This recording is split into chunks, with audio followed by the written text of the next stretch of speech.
কিংবা আমরা যদি র্যাবের ফরমেশনের কথা বলি, সবচেয়ে আলোচিত সমালোচিত যেই র্যাব গুম খুনের শিকার যেই বিরোধী দল হয়েছে, তারা কিন্তু পাওয়ারে থাকা অবস্থায় র্যাব গঠন করেছিল, আবার বিরোধী দলে তারা ভিকটিম হয়েছে।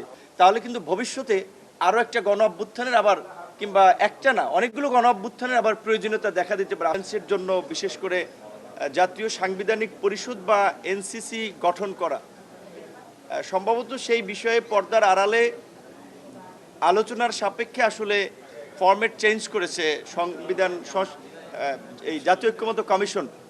আজকের নতুন আলোচনায় তারা ওই কাঠামোর পরিবর্তে আপনার সাংবিধানিক ও সংবিধিবদ্ধ প্রতিষ্ঠানের নিয়োগ সংক্রান্ত একটা কমিটি, যেটা এনসিসির পরিবর্তে আনা হয়েছে, এবং সেই কমিটিতে প্রধানমন্ত্রী, বিরোধী দলীয় নেতা, 2 কক্ষ বিশিষ্ট সংসদ হলে 2 কক্ষের স্পিকার, প্রধান বিচারপতির মনোনীত একজন ব্যক্তি এবং প্রধান বিরোধী দল ব্যতীত বিরোধী দলের অন্যান্য বিরোধী দলের মধ্যে থেকে একজন প্রতিনিধি, 7 জনের সমন্বয়ে এই সংবিধান ও সংবিধিবদ্ধ প্রতিষ্ঠানের কমিশন গঠনের কথা বলা হয়েছে।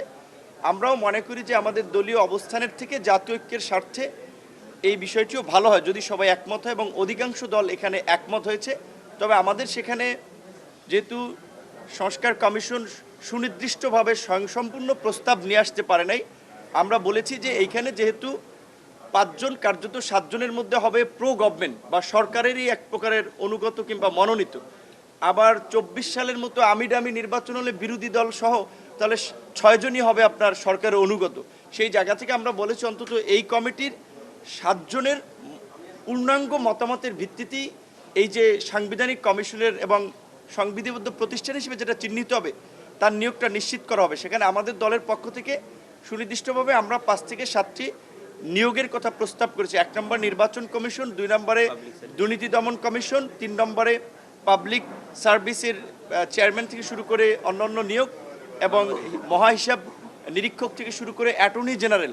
আমরা 5টি পদ পয়েন্ট আউট করেছি। আমরা বলেছি 5 থেকে 7টি হতে পারে।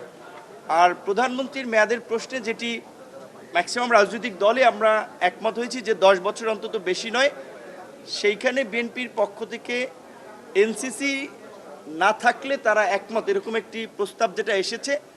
আমরা মনে করি এইখানে বেশিরভাগ রাজনৈতিক দল এইটাতে আসলে একমত হবে না, কারণ প্রধানমন্ত্রীর মেয়াদ সেটা একটা ভিন্ন বিষয়ে। এনসিসি কিংবা এনসিসিরকে যেভাবে বলা হচ্ছে যে প্রধানমন্ত্রীর ক্ষমতাকে অনেকখানি টেনে ধরা কিংবা কাটেল করা, সেই জায়গা থেকে যে জাতীয় সাংবিধানিক ও সংবিধিবদ্ধ কমিশনের নিয়োগের জন্য যে কমিটি করা হয়েছে, এনসিসি থেকে আমি মনে করি অনেক কম ক্ষমতা সম্পন্ন। কিন্তু যেই কারণে আমাদের প্রতিষ্ঠানগুলো গত আমরা 16 বছর থেকে 50 বছরে আমরা তাদের স্বকীয়তা দেখি নাই, ছোট জগন্নাথ মার্কা প্রতিষ্ঠান হয়েছে, সেটা ঠেকাতে হলে কিন্তু এই অন্তত এই সাংবিধানিক ও সংবিধিবদ্ধ প্রতিষ্ঠান নিয়োগের জন্য এই কমিটি করা জরুরি। আশা করি কমিশন হাউসের মতামতকে প্রাধান্য দিয়ে এইটার বিষয়ে একটা নেক্সট রবিবার দিনের আলোচনা ঐক্যমত পৌঁছাবে, এবং আমরা সকলকে এইটাই মনে করিয়ে দিতে চাই যে 74-এ বিশেষ ক্ষমতা আইন করা হয়েছে, আপনারা জানেন।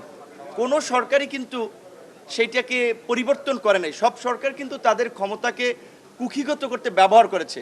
কিংবা আমরা যদি র্যাবের ফরমেশনের কথা বলি, সবচেয়ে আলোচিত সমালোচিত যেই র্যাব গুম খুনের শিকার যেই বিরোধী দল হয়েছে, তারা কিন্তু পাওয়ারে থাকা অবস্থায় র্যাব গঠন করেছিল, আবার বিরোধী দলে তারা ভিকটিম হয়েছে। সুতরাং আজকে যদি আমরা এরকমভাবে যে আমরা সরকার গঠনের পসিবিলিটি আছে, সুতরাং আমরা পাওয়ার এনজয় করার জন্য কিংবা সব কিছুকে নিয়ন্ত্রণ করার জন্য সংস্কারটা ঐকেন্দ্রিক চিন্তা করব, তাহলে কিন্তু ভবিষ্যতে আরও একটা গণ অভ্যুত্থানের আবার কিংবা একটা না অনেকগুলো গণ অভ্যুত্থানের আবার প্রয়োজনীয়তা দেখা দিতে পারে। আশা করি সবাই বিবেচনা করেই ভবিষ্যতে যেন আর গণ অভ্যুত্থানের প্রয়োজন না হয় এবং কোনো স্বৈরতন্ত্র কিংবা ফ্যাসিবাদ প্রতিষ্ঠিত না হয়, সেজন্যই রাষ্ট্র কাঠামোকে একটা ভারসাম্যের মধ্যে নিয়ে আসবে।